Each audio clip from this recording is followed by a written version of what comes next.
গতকাল রাত 12টা পর্যন্ত বেবি ঠিক ছিল। আজকে 3 দিন ধরে বেবি হয়েছে, বেবির কোনো সমস্যা না, মা এবং বাচ্চা উভয় ভালো আছে। এবং এটা ডাক্তারের মানে মুখের কথা।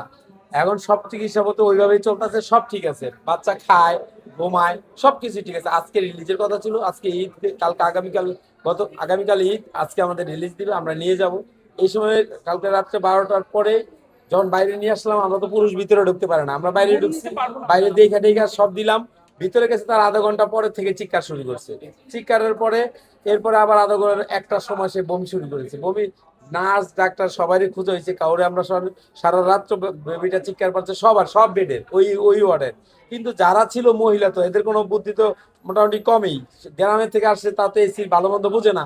তো এই এসি থেকে এসি দিচ্ছে আরো বন্ধ করে, এসি বন্ধ করেছে, কিন্তু কোনো ই নাই, উইন্ডো নাই, মানে যে জ্বালানা থাকে যে আপনাকে কার্বন ডাই অক্সাইড নির্গমনের জন্য, অক্সিজেন ঢোকার জন্য, এই ব্যবস্থা কিন্তু ওই ওই জায়গায় নাই। শুধু ডিপেন্ড করে শুধু এসির জন্য, সেই এসিটাই তারা বন্ধ করে দিছে। বাচ্চাগুলো সেটা সহ্য করতে পারে, সারা রাত চিৎকার পাচ্ছে।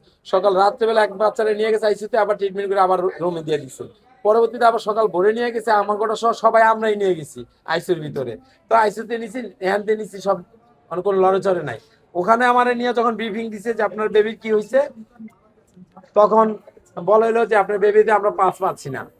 কতক্ষণ ধরে পাচ্ছেন না, আপনারা যখন আনছেন সকাল থেকে আমার পাস নাই, এই পাস নাই নাই নাই, তো পাস নাই।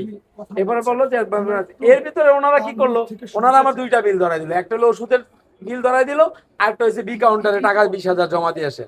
বি কাউন্টারে যাওয়ার আগে আমি রুগীটা দেখবো, পরে কয়েকটা ইউনিফর্ম লাগবে, আমি তো ইউনিফর্ম না আনতে, পরে আমার আইসিতে নিয়ে গেছে। নিয়ে আমার অনেক ব্রিফ করলো যে আপনার বেবি দেখেন এই অবস্থা, আপনার বেবির পালস পাই না, আপনার বেবিটা মারা গেছে, এখন এই ব্যাপার। বাচ্চা